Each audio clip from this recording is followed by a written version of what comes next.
Hey guys, welcome back to my channel. If you have been here before, hi, welcome. And if you haven't been here before, my name is Natalie and I make nursing videos twice a week. So welcome. I hope you guys are having a great day. And today we're going to be talking about cranial nerves. So what I'm going to do is I'm going to go through each of them. There are 12 cranial nerves. I'm going to say the name, kind of what they're looking for, and what tests you can use to see if your patient's cranial nerves are working properly or not. So we're going to go ahead and get started with the first one. Okay, so for the first cranial nerve, we're looking at olfactory. So olfactory is testing our nose, seeing if we can smell properly or if we can smell at all. So what you're gonna do is probably when you're in nursing school, they might give you a vial, for example, with some coffee grounds or different types of smells within these vials. So what you can do is, like, for example, let's just pretend this is a vial and you can just kind of go underneath the patient's nose and see if they can smell it. See, first of all, if they can smell anything at all, and second of all, if they can tell the difference between the smells. And that is something that you can test for olfactory. So if they can smell, then that's check off for the first cranial nerve. So the second cranial nerve we're going to be talking about is the optic nerve. The optic nerve is testing out the eyes. So when you go to the eye doctor, you are looking at the little screen and behind, in front of you, and you're reading off the letters to see if you can see them for each eye.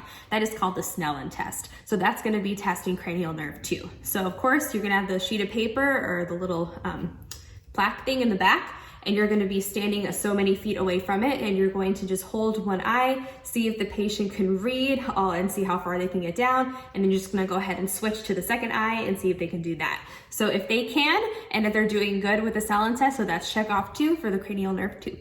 So the next nerves that we're going to test are kind of encompassed in one. So they are 3, 4, and 6. So you have the ocular, you have the trochlear, and you have the abducens. So that's going to be testing the eye muscle.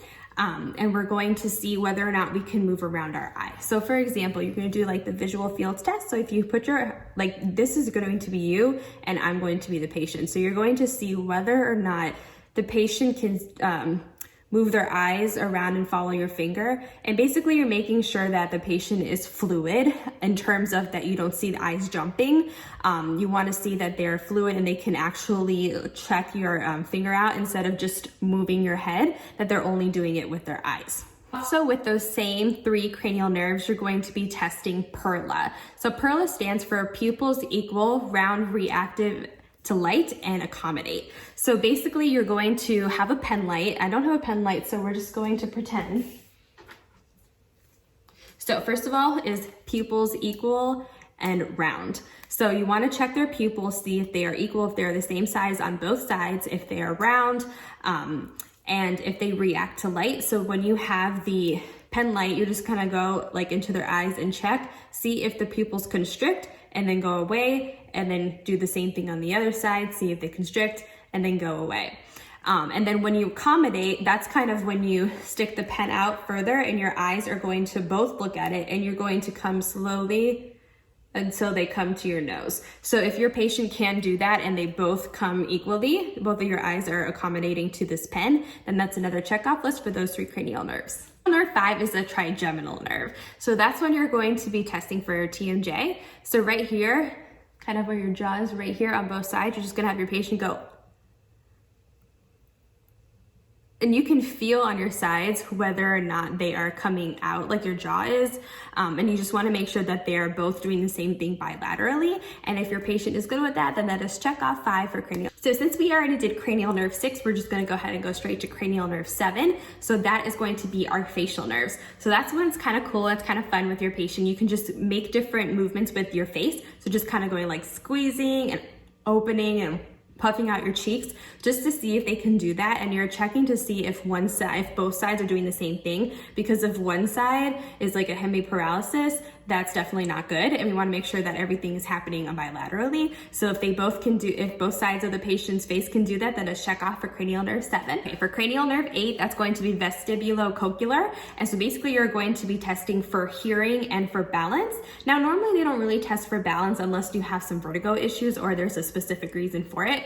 But so we won't talk about that too much. You'll probably learn that in school, but you definitely are testing for hearing. Now, I can't do the test that I want to do here because I don't have the fork. It's a tool that you'll learn. So basically it's the Weber and Rhine testing that you'll be using, and it's with a medical fork.